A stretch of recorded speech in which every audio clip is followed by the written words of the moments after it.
When I ask Americans what the best anime is, a lot of them will actually say Naruto. And when I ask Japanese, majority of them will say One Piece. And I think it's just a matter of what was available to you, what was really popular growing up. And I know Naruto was on Toonami, was on like cable television, and was maybe a little bit more accessible than One Piece was. Whereas in Japan, every kid, especially boy, grew up watching One Piece. That all being said, it makes me so sad when people give up on One Piece or don't want to watch One Piece because it's too goofy. I know, but that's kind of what makes it good. There's somebody else on my window. Oh my god. Everything is okay. They are meant to be here. Poor Leia, she's like nervous. I wasn't expecting just a man to show up. Oh no, she doesn't want to leave my side. It's okay, he's gone now. Okay, he's definitely still there, I'm sorry. But anyway, let's get into it. So many people are not willing to give One Piece a chance because it's really long, and I understand. I'm about to dedicate the next 30 days, maybe a little bit more than that, to reading the One Piece manga with you, giving you very brief recaps, and breaking down the storytelling of it. A lot of people also give up on it because the anime is too goofy or unrealistic, and these are all things by design, and I'll get into it. Oda-san meant One Piece to be goofy and silly for a very specific reason. And I just think giving up on it because of the artistic design, or because it's too long, or because it's goofy, I get it. I totally understand. But I personally feel that those people are missing out on what I like to call a soul story.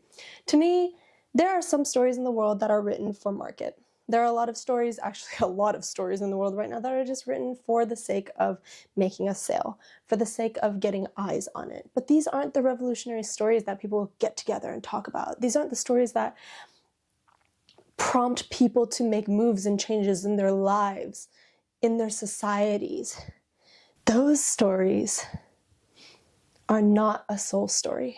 But to me, One Piece is a soul story. A story that the creator had to tell, just is consumed with it, obsessed with it, had to tell the story, enjoys it.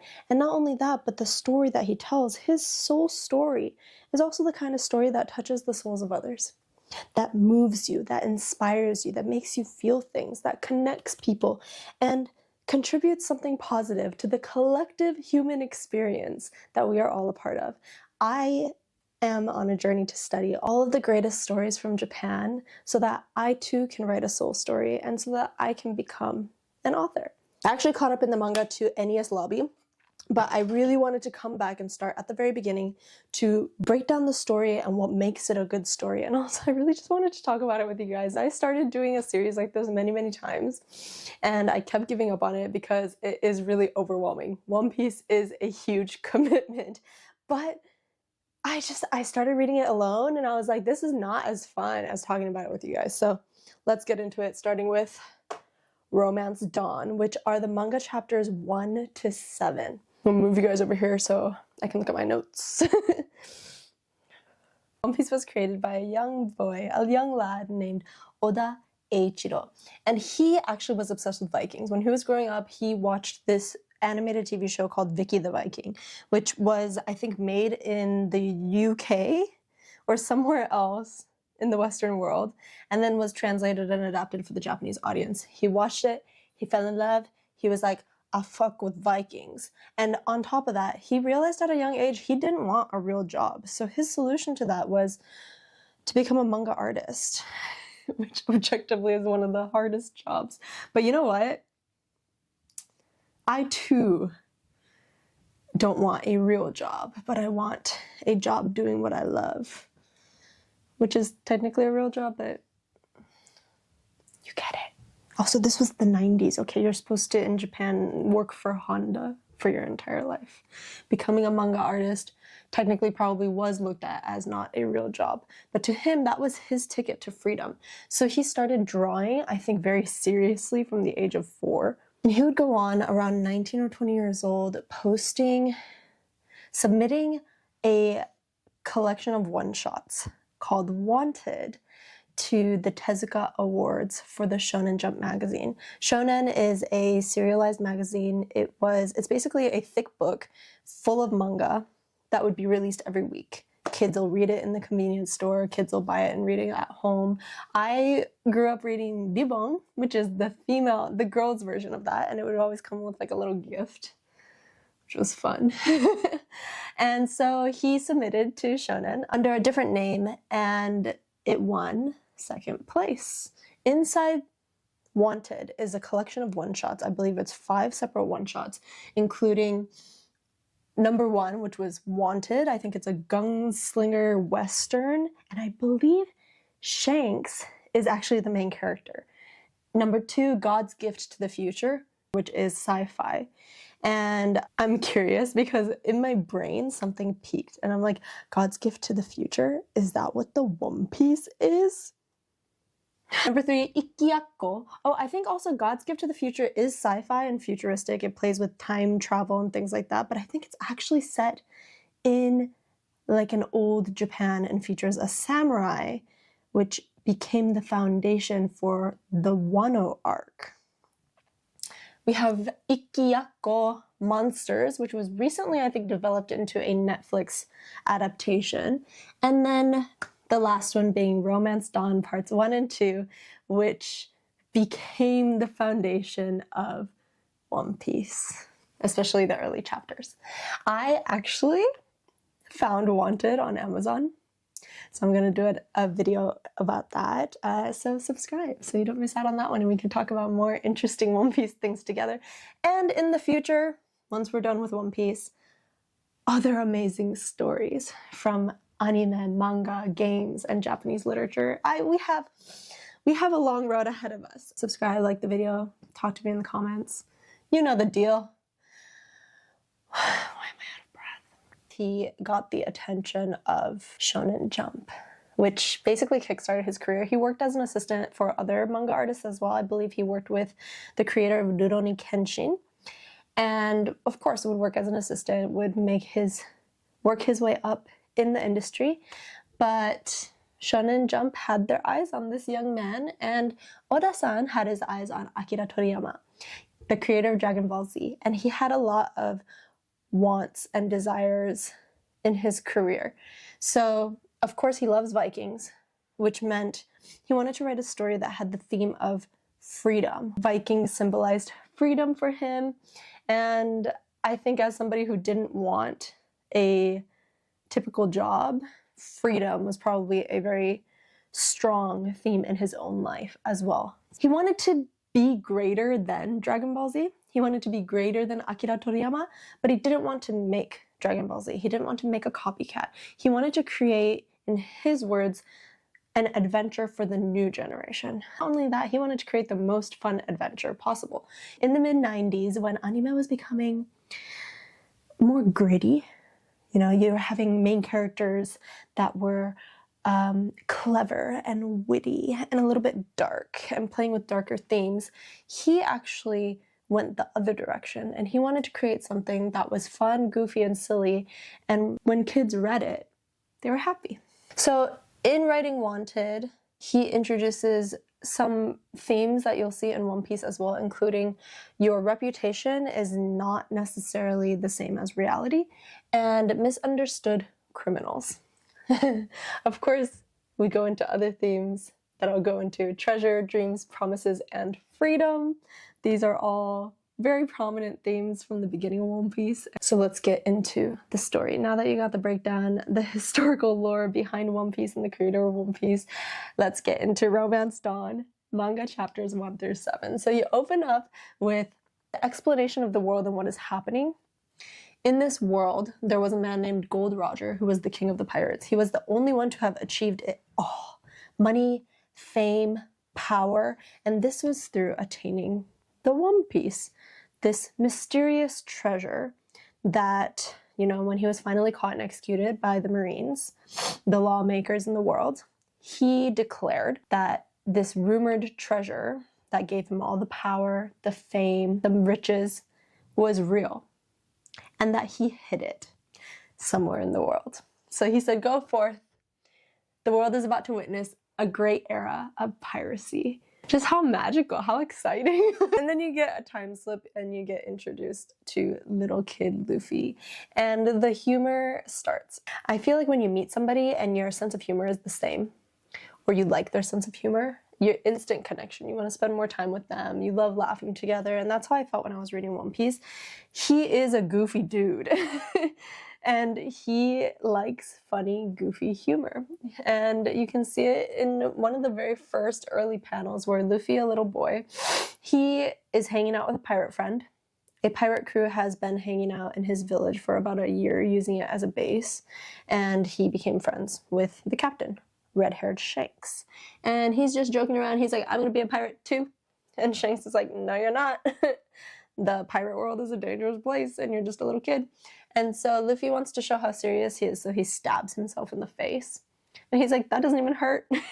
He has like tears streaming down his eyes. And Shanks is just yelling. Like, what do you mean? That was so foolish. Why did you do that? And it kind of shows their relationship, but also who Luffy is as a person, and also sets the tone for the story.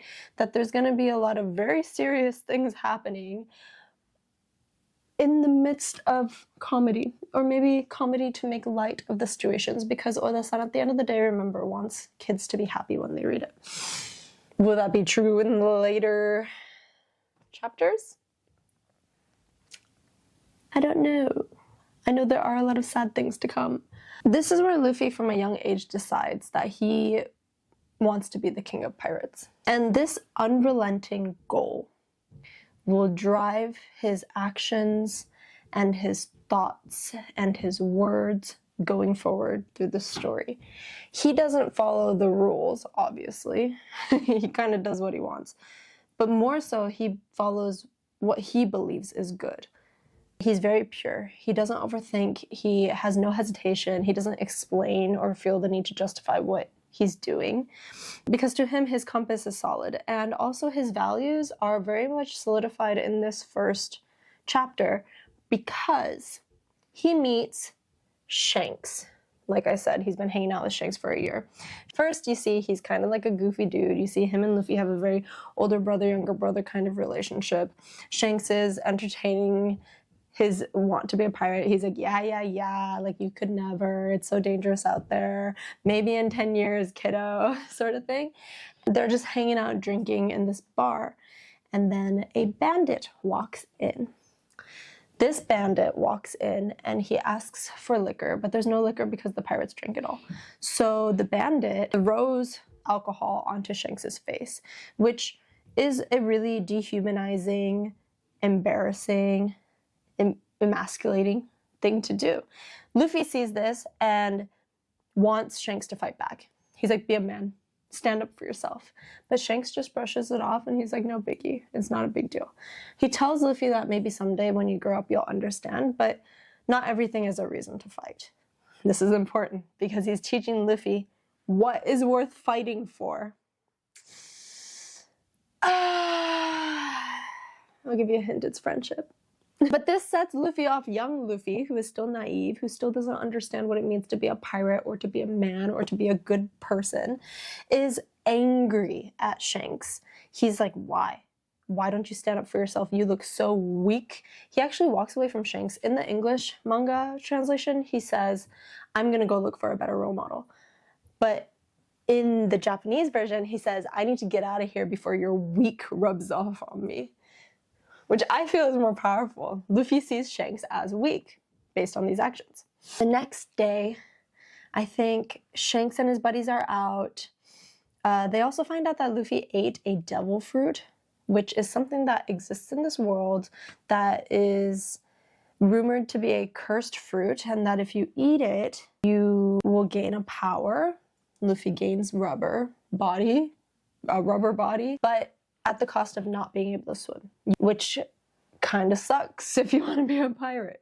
So, and that's the sweet thing about Shanks. Shanks is not as mad about him having eaten the berry. He's not like, how could you? All that money I could have made. We were going to sell that. These go for a really high price in the market. He looks at Luffy and he goes, what were you thinking? You've thrown away any chance to swim. You've made it so you cannot swim. What were you thinking? So you see Shanks cares about Luffy's dream. Shanks cares about Luffy. Shanks is a good person. So then we are introduced to pirates. Are they good? Bandit guy shows up again. Luffy and him actually have an altercation, and I think Luffy ends up hitting him because the bandit is talking crap about Shanks. And even though Luffy is upset and disappointed in Shanks for not standing up for himself, Shanks is his friend. Luffy stands up for him, says, "How dare you talk about my friend like that," and punches him, causing the bandit to want to get revenge. The bandit decides, maybe I'll sell the kid, but you know what? Actually, you've pissed me off. I'm gonna execute you. You're dead. So then Shanks and the crew are notified. They come up to help Luffy, and we see the first time Shanks actually loses his cool. So he gets alcohol thrown on him, no big deal. He gets called names, no big deal. His friend gets hurt. His friend is in danger. Now it's business. He says, good reason or not, nobody hurts a friend of mine.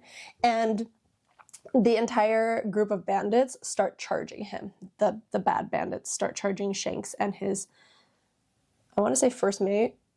And the first mate goes, "I'll take care of this, Captain." Which, just wait for it, because at the end of this episode, there's a throwback that I didn't catch before, and it's so good. He says, "I'll take care of this, Captain." And you see how cool his crew is. You see how cool Shanks is. And Shanks goes and helps Luffy.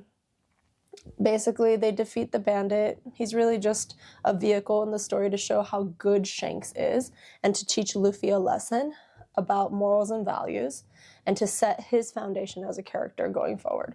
Shanks plays in this chapter, to me, like a sensei-like role, like a Yoda or a Kakashi or a Dumbledore or a Gojo. And he teaches Luffy a very important lesson. Like I said, what is worth fighting for? Luffy gets thrown into the water, and a giant creature, like an alligator, comes up and tries to attack Luffy. Shanks puts his body in between them, losing his arm. And Luffy is like bawling. He's like, "I'm so sorry, this is my fault, blah, blah, blah. Look at your arm." And Shanks is like, "An arm? That's a small price to pay." Stop, Shanks. A bunch of things have happened here. Luffy sees the true dangers of the pirating world. Shanks shows what it truly means to be a pirate, perhaps, a man, a person. In this moment, Luffy decides that Shanks is the kind of person he wants to be. Shanks is the kind of pirate he wants to be and the kind of man he wants to be. And then Shanks takes off his straw hat, puts it on Luffy, and says, "Promise me you'll give that back to me someday when you've become a great pirate." And he leaves. Their crew is leaving his village forever and going back into the Grand Line. And Luffy respects this. He spends the next 10 years. You know, he could have easily just went off into the ocean right away. The person outside my window is back. What Shanks is basically saying is, I believe in you. Like, do it. When you've become a great pirate, come give this back to me. I'll see you in the Grand Line. He's giving him the invitation. But on top of the warning that, hey, look, this is just a taste, a glimpse of how dangerous it is. And Luffy respects it because he doesn't leave right away. Theoretically, he could have followed Shanks. He could have left his town right in that moment. But he instead spends the next 10 years training his body and preparing himself to go off on this journey. 10 years. He's patient. He grows up. He learns. He strengthens himself. And then finally he sets off. And he ends up in a wooden bucket. And with this now second mission of becoming a great pirate and giving the hat back to Shanks, on top of becoming the Pirate King, he floats along, meandering, wandering in the ocean, and very fortunately finds himself on a pirate ship. This pirate, Alvida, is not so nice. So you see, there are good pirates, there are bad pirates. She runs a tight ship and she treats people, she kidnaps people and treats them like slaves, pretty much. And one of these people that she does this to is Kobe, the cabin boy. He finds Luffy, meets Luffy, and right off the bat, their first conversation is about how Luffy's gonna be the king of pirates. And Kobe's like, that's insane. Do you know how dangerous it is out here? Do you know how many people want to do that? Do you know what that means? Are you for real?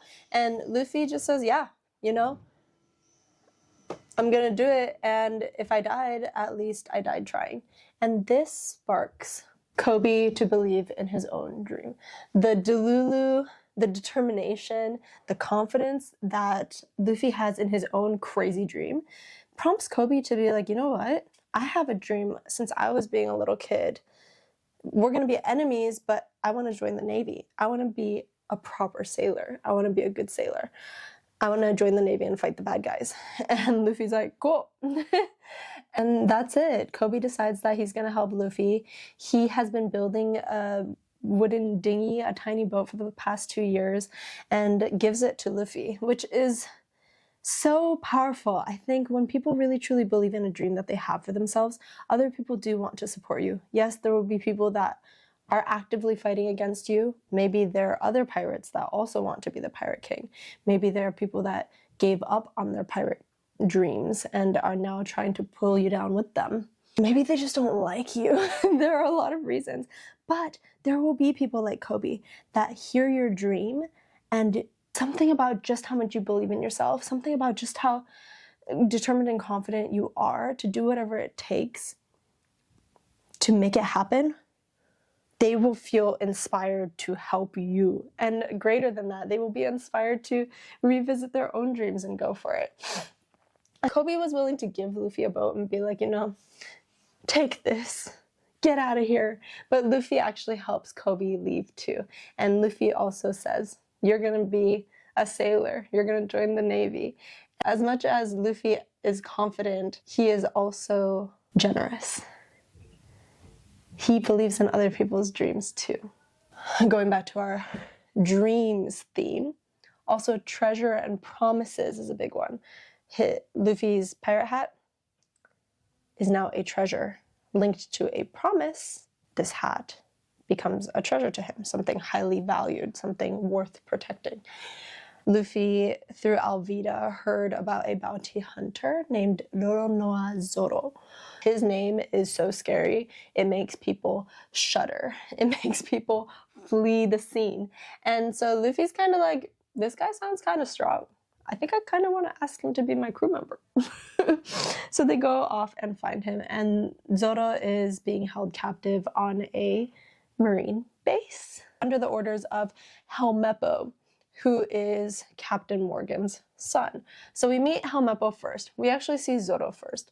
Zoro is he's tied up, held captive, and Helmeppo comes up, and we see this interaction that shows that Helmeppo is as bad of a person as his haircut is, and he is punishing Zoro, who also you would think they're on the same team, because Zoro is a pirate hunter, and the Navy Marines also capture pirates. Pirates are the lawbreakers in this world.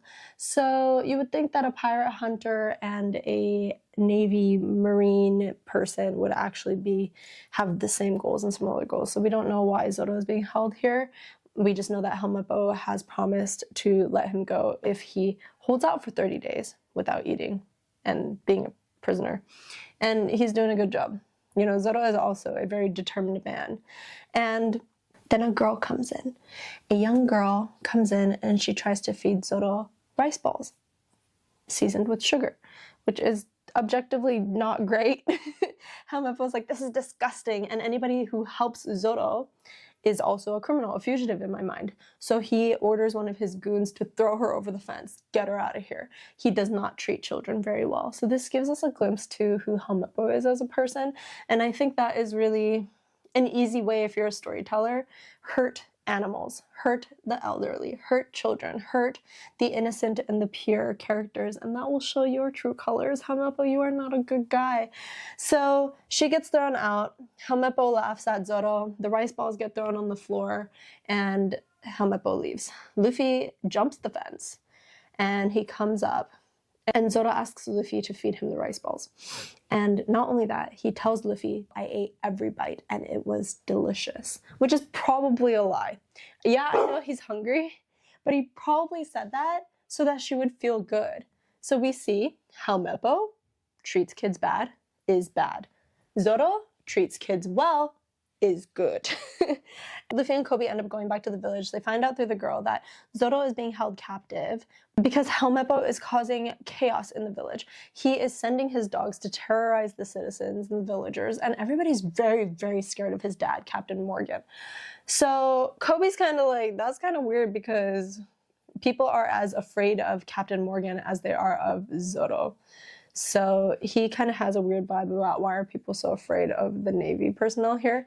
And also Luffy realizes that Zoro is a good person. Zoro was being punished for saving a young girl from Helmeppo's dogs. On top of that, Zoro is under the impression that if he can stick it out for 30 days, Helmeppo will set him free, because that's what Helmeppo told him. But actually, Luffy overhears Helmeppo saying himself that that's not the case, and Zoro is going to be executed in front of the entire village. Everyone is welcome to come join and watch in 3 days. So Luffy goes back to warn Zoro. And not only that, Luffy goes back to make a deal because he says to Zoro, hey, if I let you go, if I set you free, will you join my crew? And Zoro's like, hell no. He's like, hell no. I have my own dreams. I have my own promise. I have something that I have to do. And it sure doesn't involve being a lowly pirate. Which makes you think he's probably seen a lot of bad pirates in his day. Thus why he's a pirate hunter.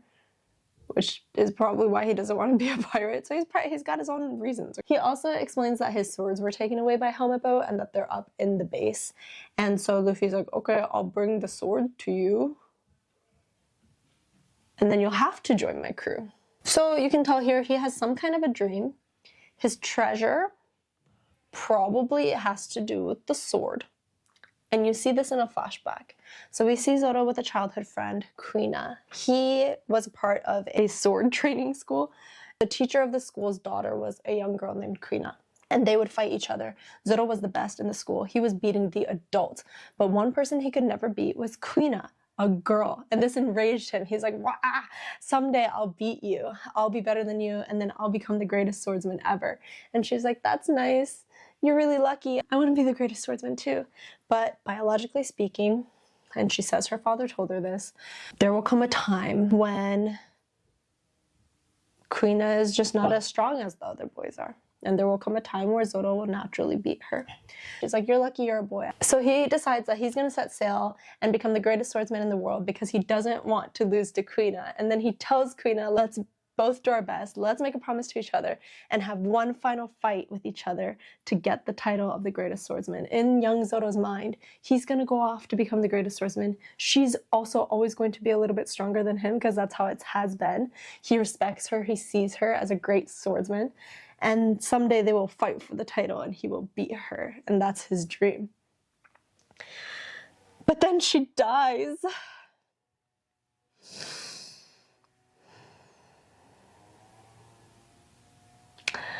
And so Zoro decides, I will have to keep the promise for the both of us. I'll become, and his dream changes from becoming the greatest swordsman to beat her, to becoming such a great master swordsman that his name will be known even in heaven. That his name will be known even to her. And I've read this before. Every time I read it, it's so sad. But yes, so he decides that's his promise, that he will keep that promise. He will become the greatest swordsman. He will become so famous and so well known that her spirit in heaven will hear it. Zoro is an interesting character. He, to me, is the second piece of the classic shonen duo. In all of the great shonens that I've ever watched, that I've ever heard of, have a light and dark duo. Haikyuu has Hinata Shoyo, who's a very happy-go-lucky, positive, bright, goofy character, who's kind of like the main protagonist. But then he has a shadow duo, Kageyama, who is dark and brooding, but they make each other stronger. They need each other. They balance each other. And that's the same way with Killua and Gon in Hunter x Hunter. You have Naruto and Sasuke in Naruto. You have Luffy the light, and you have Zoro, the dark, brooding, cool guy character. And we do end up finding out that he fights with 3 swords, and I looked into this a little bit. He is inspired by a real-life samurai named Miyamoto Musashi, who was also a wandering samurai. And not only that, he was known to be one of the only people to execute the 2-sword style. I think he started it, and there were others that were like him that followed in suit, but he was the first one to do it, and he's the most famous to do it. He did it with 1 long sword, 1 katana, and 1 short sword. Zoro, also being a wandering swordsman, he uses 3 swords instead of 2 because it's cooler and it's anime, so you can do whatever you want. But there have been some fan theories that came from his Santo Ryu 3-sword style. Some people say that it represents heaven, earth, and man. He is named after a French pirate named Francois Lolonois, and in Japanese it's Roronoa. Apparently it's just his name that was taken. But one of the things was that that pirate, the French pirate, was feared. His reputation was that people would hear his name and they'd be like, ah! Which is kind of the same for Zoro as well. So there's that. In the midst of all of this, Luffy enters the base to grab his swords so that he can bribe him into joining his crew. And meanwhile, Kobe is trying to untie Zoro because Kobe wants to do right. Kobe is finally growing the balls to be a good person, because to him, being a Navy Marine is to be someone that follows the laws, that serves and protects the people, that makes the world a better place. So he's seeing all of this corruption with the Marines, especially with Helmeppo and Captain Morgan, who Captain Morgan, you'll see through his actions, is truly evil. He disrespects and verbally abuses his son, treats him like crap, and he orders the little girl not to be thrown over the fence like Helmeppo did, but he orders for her to be killed.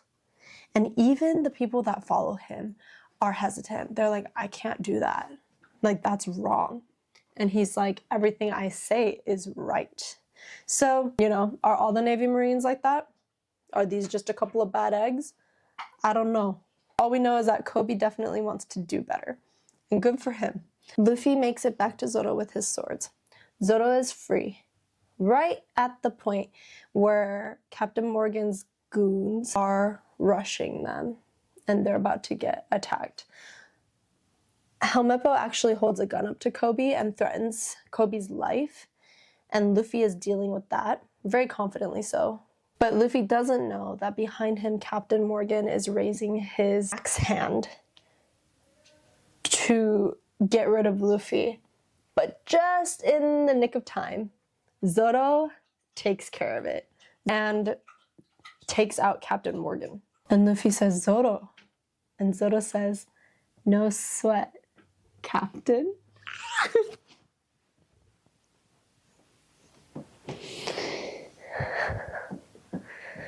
Which, remember, I said there was going to be a callback when Shanks and his guy.